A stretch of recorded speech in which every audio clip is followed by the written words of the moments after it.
On the night of April 3, 1974, two men walked through the backstage corridors of NBC studios in Burbank, California, and every single person they passed stopped breathing. Not because they were famous. Not because their film had just swept the Academy Awards the night before with 7 Oscars, including Best Picture. The crew stopped breathing because these two men were never supposed to be there. Paul Newman, 49 years old, the most magnetic blue eyes in the history of motion pictures, had refused every request to appear on The Tonight Show for over a decade. Robert Redford, 37 years old, the most photographed face in Hollywood, had never appeared on Johnny Carson's stage once in his entire career. Both men had said no so many times, through so many agents and so many politely worded letters, that NBC had quietly stopped asking. And yet here they were. Together. Unannounced. Walking straight toward the green room like they owned the building. And what they had come to reveal was not about the sting. It was not about the Oscars. It was not about any movie ever made.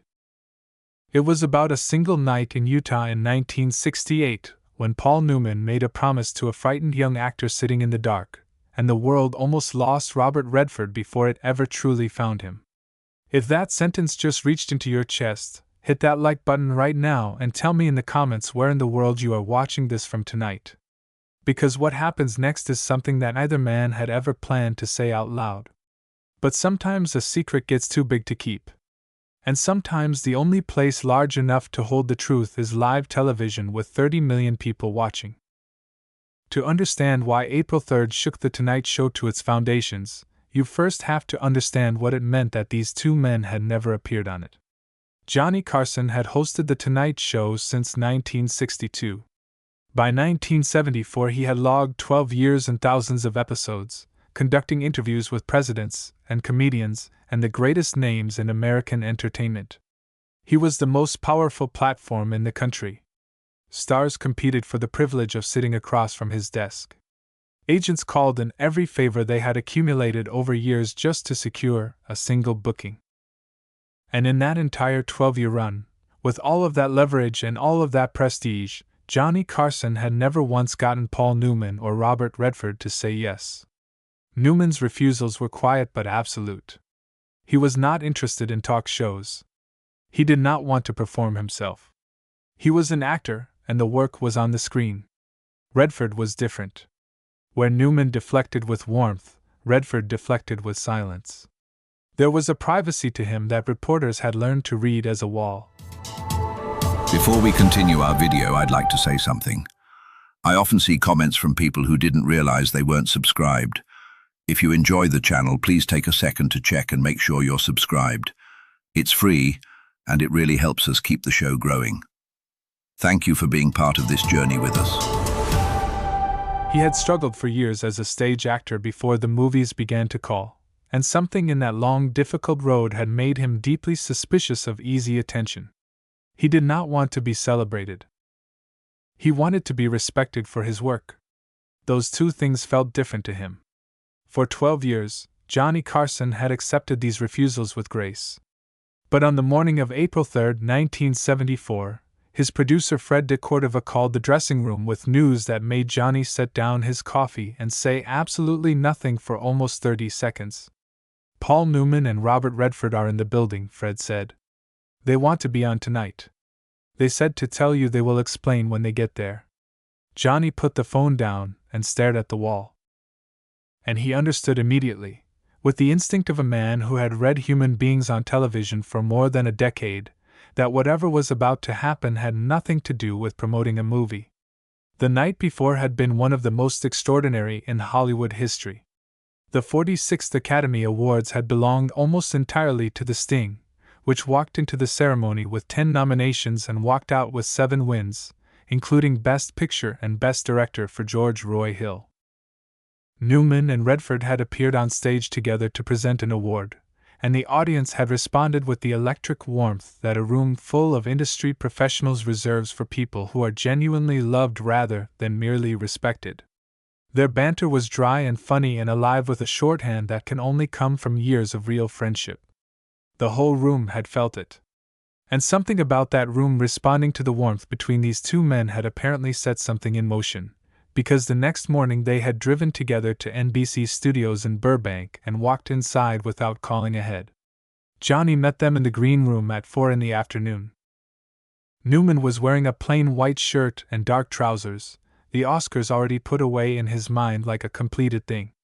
Redford was quieter than usual, sitting with his arms folded loosely, looking at the middle distance with the expression of a man preparing himself for something he needs to do rather than something he wants to do.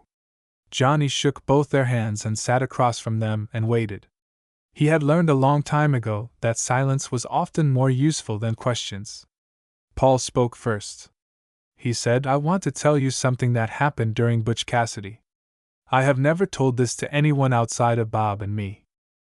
But last night at the Oscars I kept listening to people talk about luck, about being in the right place, about the industry rewarding talent.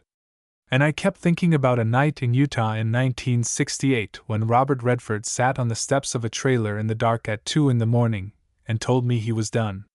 Johnny looked at Redford. Redford was looking at his hands. Johnny looked back at Newman. Newman's blue eyes were steady and direct.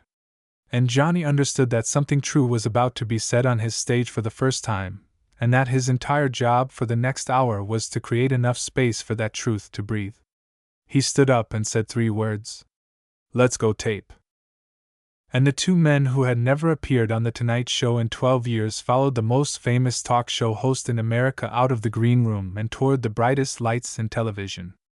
The studio audience that evening had no idea what they were about to witness. When Ed McMahon announced 2 guests simultaneously and said the names Paul Newman and Robert Redford, the audience did not applaud in the standard way. What they produced was something rawer and more involuntary, a sharp collective intake of breath that transformed almost immediately into sustained, standing, grateful noise. Doc Severinson's orchestra launched into a passage from The Entertainer, the Scott Joplin ragtime melody audiences now associated entirely with the Sting. Newman walked out with a self-possession so complete it read as simplicity. Redford came out right behind him, a half-step back, and there was something in that positioning that told the audience everything about how these two men worked together. They reached the desk and the noise finally peaked and then subsided into the kind of alert, expectant silence that only comes when a room full of people understands that something real is happening. Subscribe right now and stay with me because this story is just reaching the part that nobody has ever told.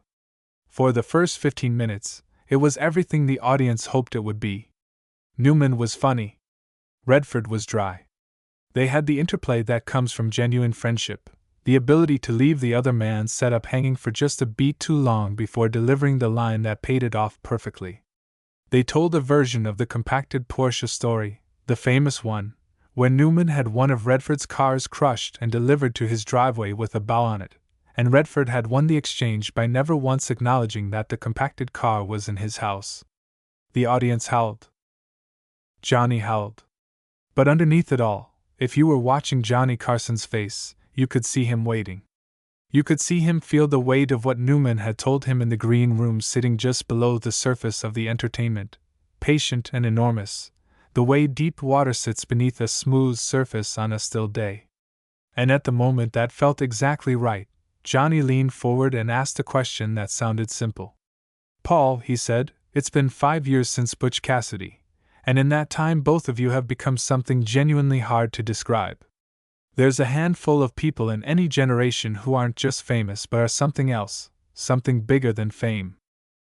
I want to know when you realized this friendship was something more than 2 guys making a movie together." Newman looked at Redford. Redford looked at Newman. Something passed between them that the camera caught, and that no word quite covers. It was permission. It was the understanding between 2 men who have known each other through something real, arriving simultaneously at the same conclusion. Then Newman turned back to Johnny and his voice changed in a way that was slight and unmistakable, the way a voice changes when someone has decided to say the thing they have been carrying for a long time. He said, "I want to tell you about a night in Utah." The audience went very quiet. Redford's eyes went to the floor. "It was the summer of 1968, Newman said. We were filming Butch Cassidy on location in southern Utah, near a place called Grafton, a ghost town, dust and heat and canyon walls, the whole landscape looking like it had been waiting since before memory to be filmed. It was beautiful in the way that hard places are beautiful. It was also brutal. We were behind schedule. The studio was nervous. There had been days when the light wasn't right, or the horses weren't cooperative, or the scene wasn't landing, and those days add up on a location shoot, and they add up on a person. Newman paused. He looked at Redford with an expression that was private enough that it felt slightly intrusive to watch. Bob here, Newman continued, turning back to Johnny, was in a position that very few people who have seen his movies understand. He was not yet a star. The studio had fought against his casting from the first day. He knew they had fought against it. And there is a particular kind of pressure that comes from knowing that an entire machine full of people who control your professional future believe you are not sufficient for the opportunity you have been given. It is insidious. It gets inside you.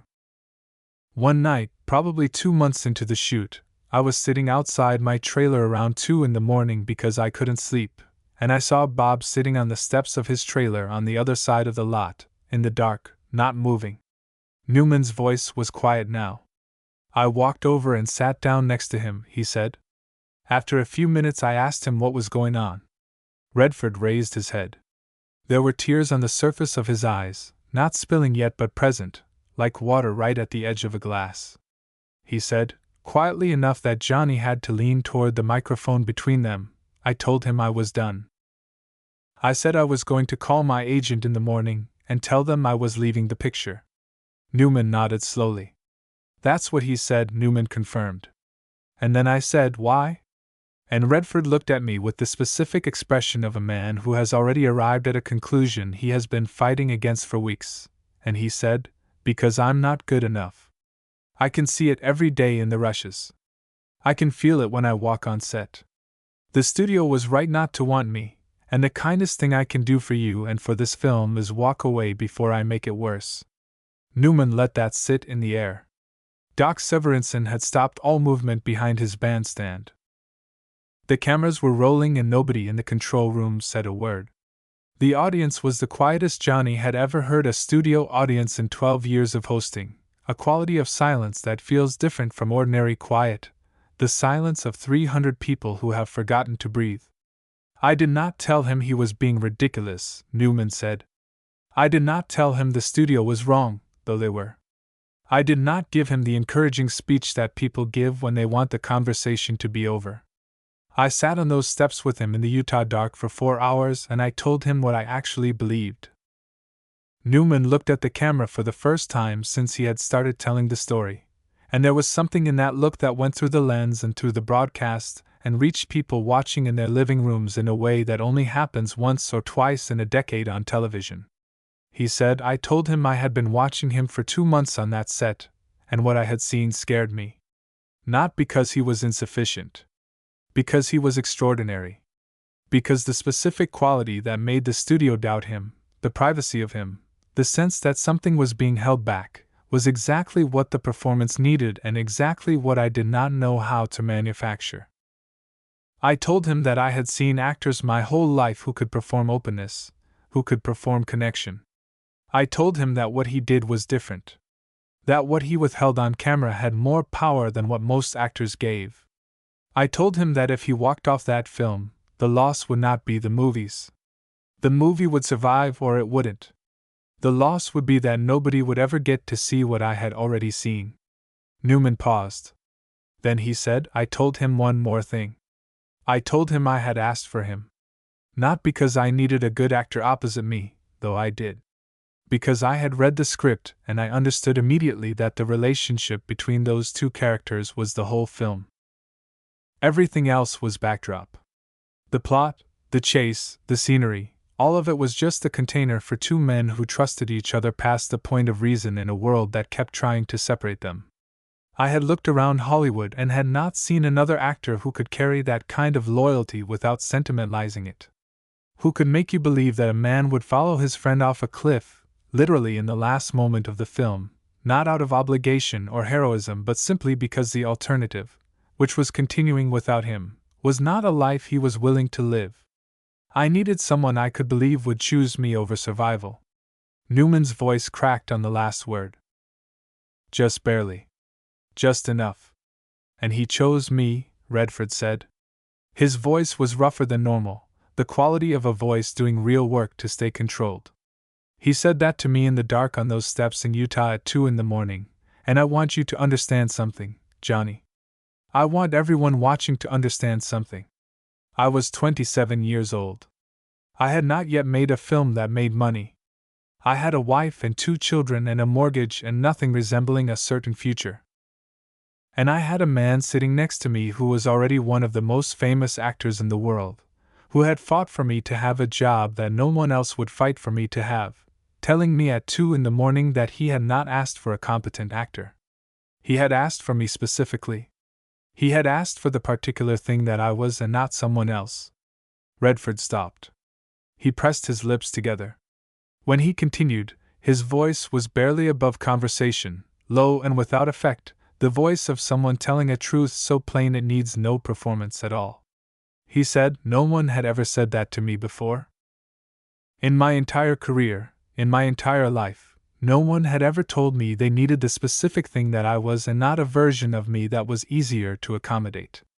And I understood something that night that I have been trying to live up to ever since. I understood that the greatest gift one person can give another is not help or money or opportunity, though Paul gave me all of those things. The greatest gift is accurate witness. Someone who sees you without adjustment and tells you what they see. Stay with me right now, because what happened next changed everything. And if you are not yet subscribed, do it now because this story is almost at the moment that became the most remembered exchange in that entire broadcast." Johnny Carson did not speak. He had covered his mouth with one hand and was looking at the surface of his desk, and the audience could see his shoulders move with the effort of staying composed. 300 people in the studio were silent as a held breath. Newman put his hand on Redford's arm for a moment, briefly, the way men of that generation express affection when words have reached their limit. Then Newman looked at Johnny and said, "The movie came out in 1969. And then something happened that I still do not entirely understand." He smiled, and it was the smile of a man who has been genuinely surprised by the world. He said, "The audience found what I had found. They saw in Bob exactly what I had seen on those steps in Utah. The withholding that the studio had mistaken for insufficiency, the privacy that had made them doubt him, the sense that something behind the face was being kept in reserve, the audience experienced it the same way I had. As the most compelling thing in the room. And the whole country fell in love with Robert Redford in about the same amount of time it takes to watch a 2-hour movie." Redford laughed.